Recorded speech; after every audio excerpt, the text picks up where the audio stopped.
Wow, episode 26 of The Moment with the Munsons. That's amazing, isn't it? I know, and it's gone really fast. Really fast. Yes, absolutely. Into our second month. And we've got a bit of a theme for this week ahead. Go ahead, tell us. So we are heading into like the liminal space between like you just wanted to use that word. I know it kind of trips off the tongue a little bit. Liminal. It's really nice.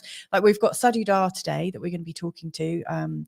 Bless him. He's joining us. We were just having a great conversation before. I know. It's going to be amazing today. I can't wait to bring him on. So he's joining us from Thailand. We've got Whitney joining us tomorrow to talk about shamanism. Or her take on it.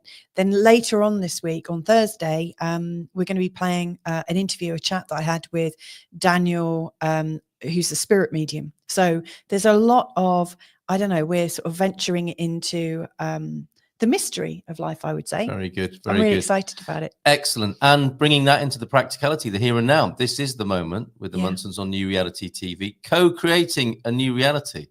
And it's great to be talking to Sadhu Dah. So should we bring Sadhu Dah on now? Yeah, let's just say it quickly. Quick couple of hellos then. Because we've got some people watching already and some comments coming in. Mother Mulberry's Tea Club. Thank you for your correspondence. Hi, everyone. I hope you all had a fantastic weekend. And Black Moon Jesus here also. Hi.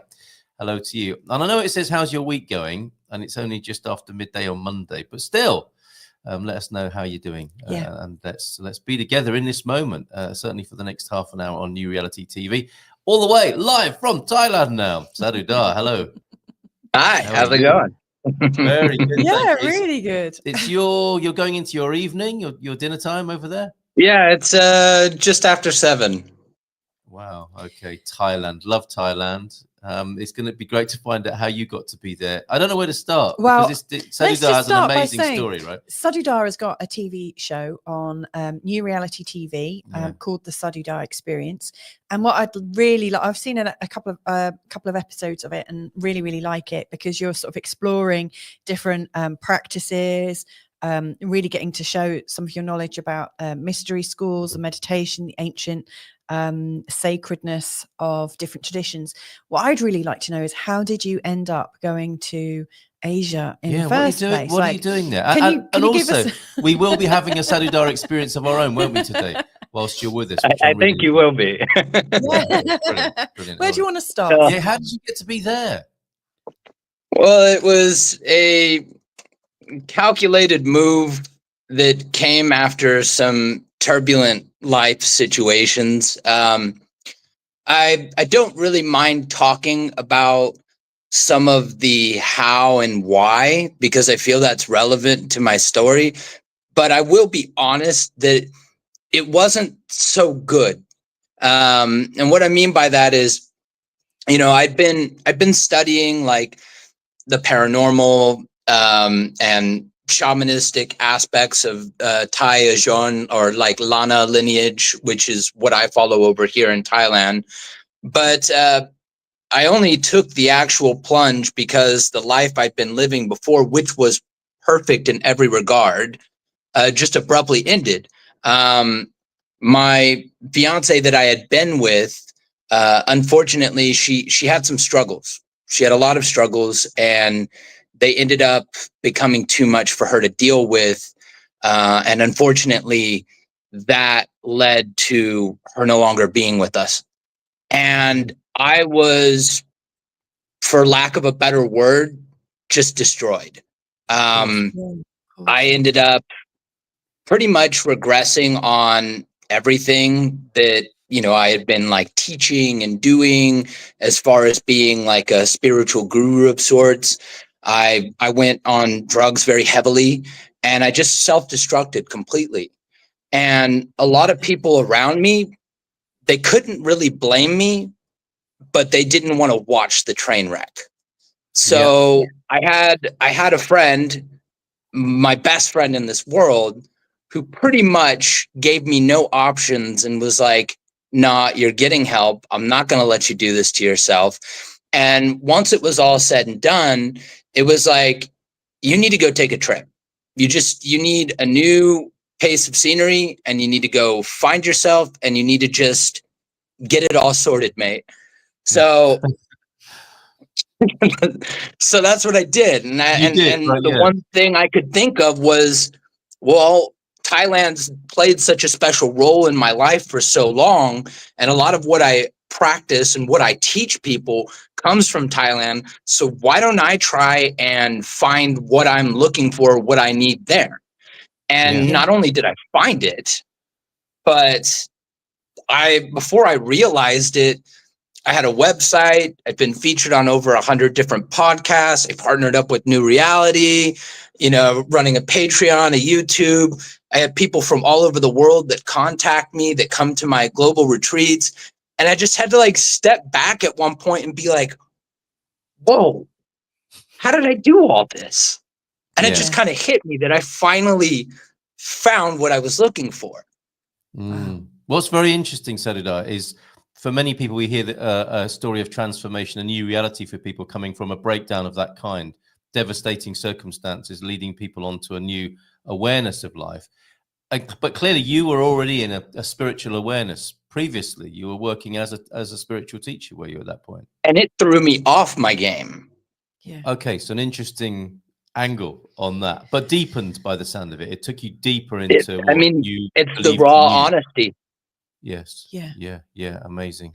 I'm not surprised by that, because I know teachers get tested, almost like a new parent. Just as you think you've learned the meaning of what it is to be a parent, and you think, wow, I've got bedtime sorted, or whatever it is, your child will do something different, and you realize that every time you put an approach in, or you think you've mastered something, often that's just signaling that it's time to go even deeper. Yeah, where did that come from? You might be asking. Can I take you rewind a little bit more into your earlier life as a spiritual teacher? You'd already established a connection with the Far East at this point. You mentioned Thailand. What was that path? And Sadhu Dah, I guess, is a bit of a clue to what we might be talking about next. Yeah. So I years ago, we're talking maybe at this point 14, almost 15 years ago. It's just crazy. I know I'm young. I'm in my mid-30s, but when I think about something that happened 15 years ago, I'm like, oh crap, that was a long time ago. That's a long time ago. I'm like that about last week. Yeah, I am as well. You're not on your own. So yeah, over a decade ago, I met a monk, and he was one of the first people. So just like a quick little, understanding of who Sadhu Dah is. I was adopted, and when I was younger, I grew up in a lot of gang influence, and I had a very hard bridge of what the word trust meant, and I was very on edge around people for anything. So I met this monk. And I kept trying to figure out what this man wanted from me. And it took me time to realize it's not what he wanted from me, it's what he wanted to give me. And that was peace inside of myself, which was something I could not even comprehend at the time. But I was intrigued enough that I kept coming back to him. And he would teach me different katha, like mantra, and like meditations, and just concepts of Buddhist philosophy and the Dhamma. And it slowly started to shift and change the way that I would view the world, to the point where the way that I used to think and the way that I used to behave became something so foreign to me, I couldn't imagine being that way again. And that is how I knew that what I was doing and what I was learning was worth it, because I was able to see what other people had already seen a long time ago in me changing. But I was able to see it at that point, that I had become an entirely different person. Yeah. So what a gift this monk turned out to be. And presumably that's not in Thailand. Where was this geographically? So this was in the States, and at one point I had gotten an offer. The temple actually paid for it. He had to go back to Thailand to teach something. And so he had gotten permission from the temple. They paid for me to go there. And this, my first time, this was over a decade ago. So my first time was probably like 2 or 3 years roughly after I met him.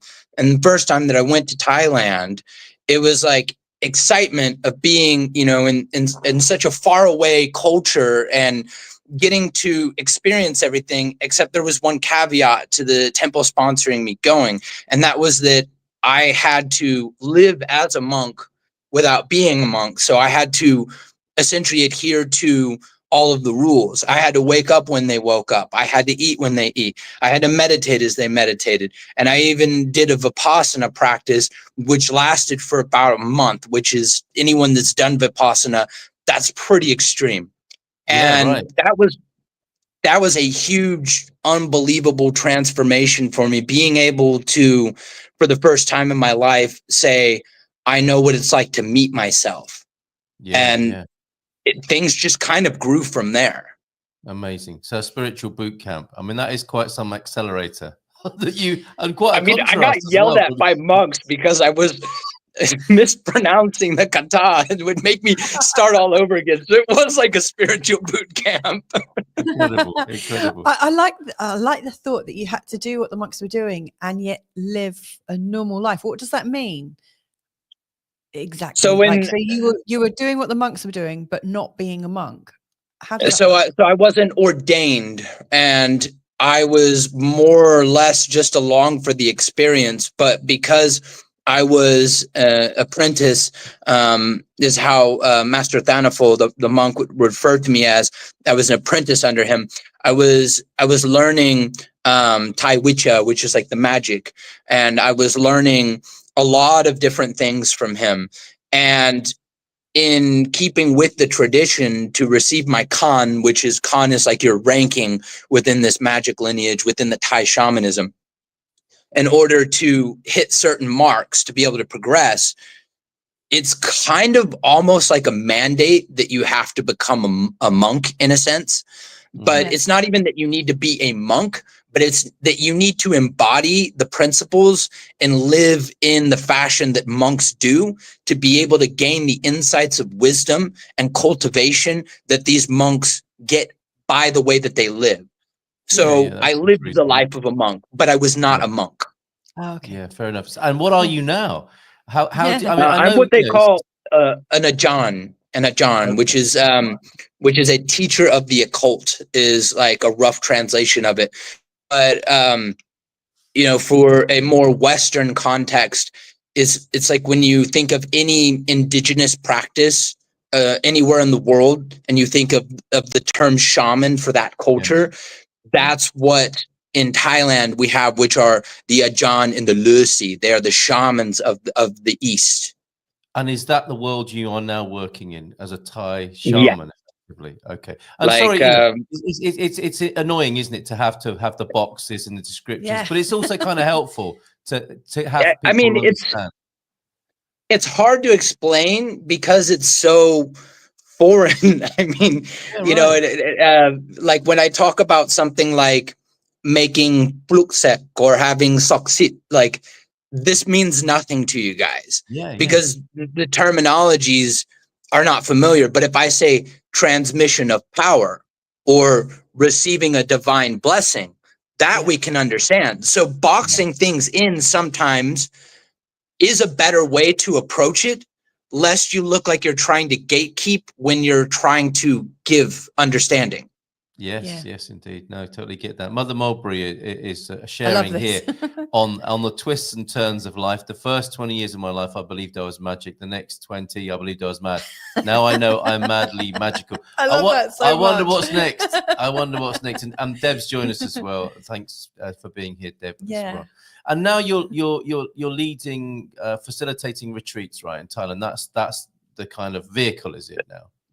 That's one of the things I do here. One of the big aspects of what I do is I'm kind of like I'm like a middleman in a way. So I speak decent enough Thai, and I have teachers that speak decent enough English, and between the both of them, you know, we're able to break apart some pretty big walls. And I learn things that aren't readily available, that you can't find on the internet, that even if you come here, there's layers of things you have to get past cultural barrier wise to even meet people like this. And so what I do is I devote my time and my study and finances and giving back to the community and to these teachers as well. And I take from that, and then I transfer it, I break it down, and I teach it to people who come from a more Western background that are interested or fascinated and want to understand more about the Thai Wicca, Thai magic. Yes. And what's really fascinating about Thai magic is you cannot differentiate. If you've ever been to Thailand, you cannot differentiate the magic from the Buddhism, because they have been long intermingled since the 14th, 15th century.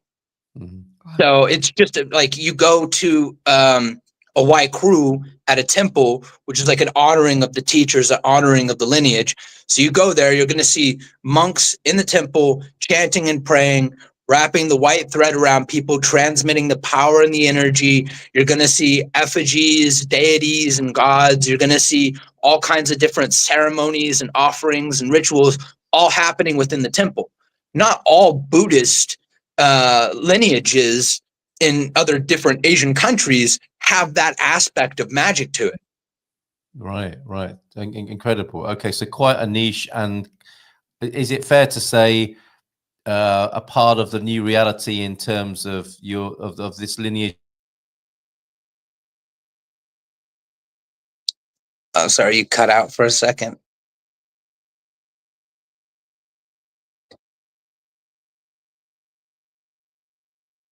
Oh, can you hear me?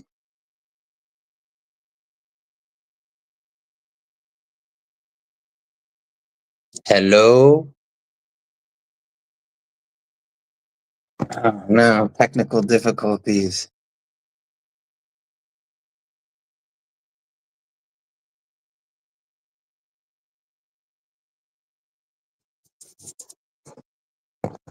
Can anyone hear me, see me?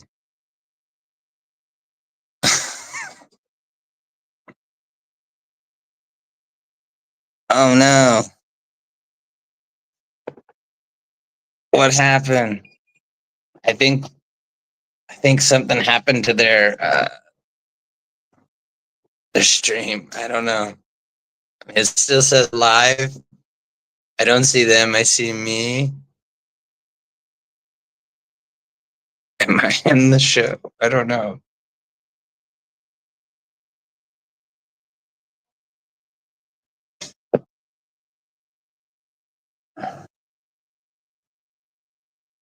What happened?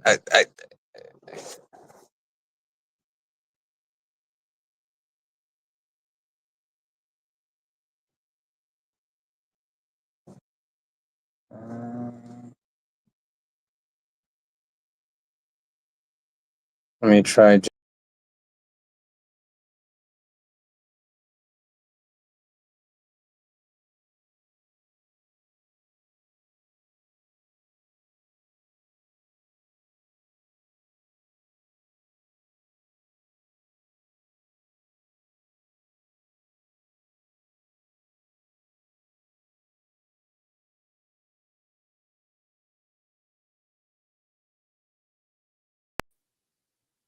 I wonder.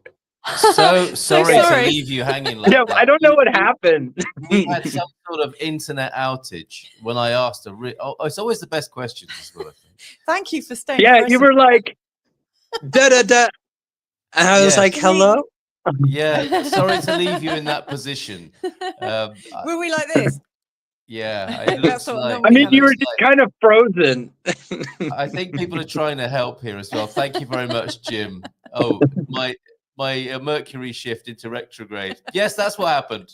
It's not. Isn't it funny? People are like revealing themselves. That's really lovely. Now that's our friends and community trying to help here. Sadhu Dah, may I just say, just because when we get an internet crash, occasionally it happens again. Yeah. If we do crash out, could you maybe practice one of your breathing, one of your exercises to help people come into the moment? And we'll be back with you just. I Yeah, mean, this was I Seriously, I'm live that worried. whole time? I'm loving the explanations here. Too much energy. You were blowing the circuits there, Sadhu Dah. Maybe we should do that now. Yeah, okay. And we were talking about doing a process, a connection. And that's what we're all about Yeah. on the moment, is really coming into the Yeah. moment as best as we're all able at any given time. And you very kindly have offered to help us with that. Yeah. Okay. I've got a good one for you guys. Okay. Yeah. So, as somebody that has suffered with PTSD for a very long time, and anybody who can relate knows that from the outside, you really can't comprehend it. You know, it's the same with something like anxiety or depression, right? From the outside, you just can't comprehend it without the experience. So for me, being able to find something that helped me where medications and therapy sessions and all that did some stuff, but it just wasn't enough. This is a technique that helped me a lot. So we're going to combine a combination of Vedic pranayam using Simha Kriya as the vehicle, which will hyper-oxygenate the body and induce a parasympathetic reset. So it's going to get us into a calm state in our body. And from there, we are going to then use a cop-out answer would be to call it a heart-centered meditation, but we're actually inducing heart coherence. If anybody's interested in understanding more about that, you can check out the Institute of Heart Math. They're amazing, and they've done a lot of science breakdown of the electromagnetic field of the heart and the significance of heart coherence. So with all that being said, the tongue is going to hang out basically like a dog, like, right? So you're going to have the tongue hang out, and we're going to do this together, but I'm going to explain it so that as we go along, it's easy. So the tongue is going to hang out, and you're going to do, what's that? The only caveat we've got is we have to be off. We've got a hard stop. We've got a hard stop in 8 minutes. Yeah, is that okay? We can get through this and then, okay? Cool. So right. tongue hanging out, 21 breaths. Right? Tongue to the roof of the mouth, 21 breaths. And then you're going to take a deep breath in, breath hold for 10 seconds, exhale, eyes closed, hand on the heart, hand on the stomach, and we're going to focus on a positive memory, a good color, or just something that brings joy in your body. And we're going to scan up and down consciously through our body, letting that emit throughout our body. So we're going to go ahead and begin. Fantastic. Okay, cool. All right. We're in your hands. All right.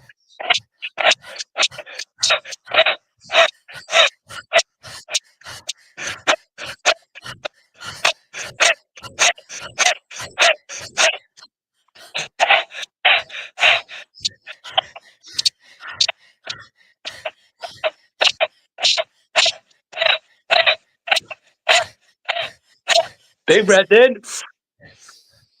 Hold. 9, 7, 5, 3, 1. Relax your shoulders. Relax your whole body. Most importantly, relax your jaw. Just let your jaw relax. Put one hand on your heart, one hand on your belly. And as you breathe in, focus on a positive memory, a color that you love, or even just a feeling of joy. And I want you to just, as you exhale, focus on your breath. Inhale, exhale, focusing on your breath while maintaining awareness with the feeling of joy or the color or the happy experience throughout your body. And wherever you feel uncomfortable, wherever you feel any sort of movement or chatter inside your body, just let that positive feeling, let that beautiful color, let that joyous experience just go there. We're not trying to change it. We're not trying to make it go away or overpower it. We're simply giving it love. We're giving it understanding, and we're just giving it presence. That's all. So I'll keep count for us for 2 minutes. We're just going to stay in heart coherence for 2 minutes here. If you guys want to do this on your own at home, it's easy enough. You can walk yourselves through it or watch this stream again.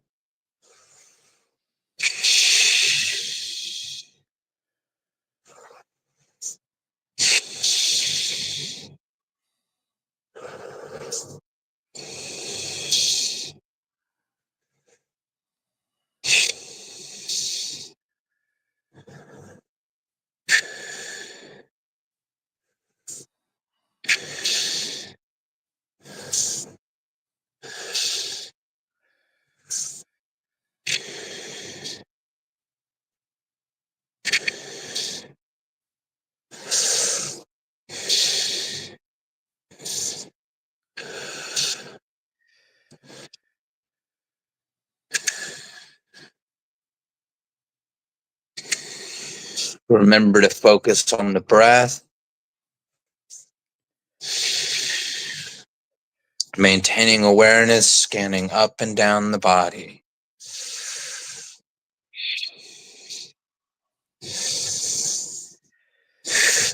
Continuing to relax the shoulders and the jaw. Relax the hands too. They don't need to be stiff, holding your chest and your stomach.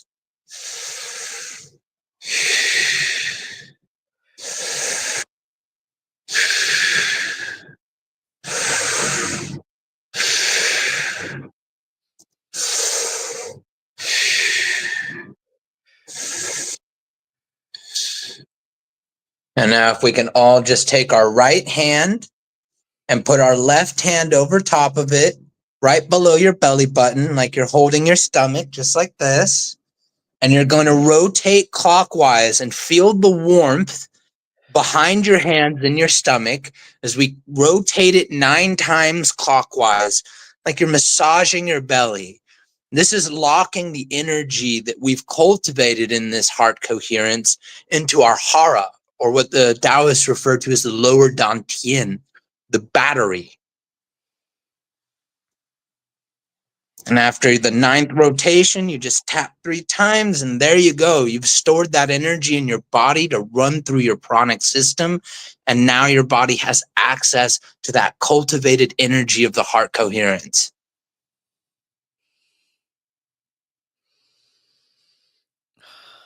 I'm a bit...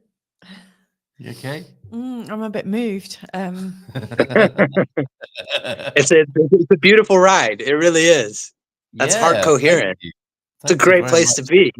Yes, I'm thinking that's why the Buddha has a smile occasionally, right? I mean, in Buddhism, they call this metta meditation. Yeah. Which means loving kindness. So to be moved by that, yeah, that's quite an understandable reaction. It's good. It's good. I love that. Thank you. I am really moved by that. How about that? Well, I was taken to, I remembered like that happy memory you mentioned. It was that feeling of relief when our daughter had been born. And the next day, just lying with her on my chest. And I'd had quite a bit of trauma leading up to her. I'd had miscarriages and all of that. I think it's just coming out now. Okay, well we're going to attend to that because we have to go now. But that's been amazing. Sadhu Dah. All is well here, despite what it might look like. And thank you, Deb. Thank you, everybody. Sadhu Dah, that was amazing. Journey. You're very welcome. We look forward to being with you again soon, my friend. Thank so you all the so best much. to you, inshallah. Take care. Bye for now.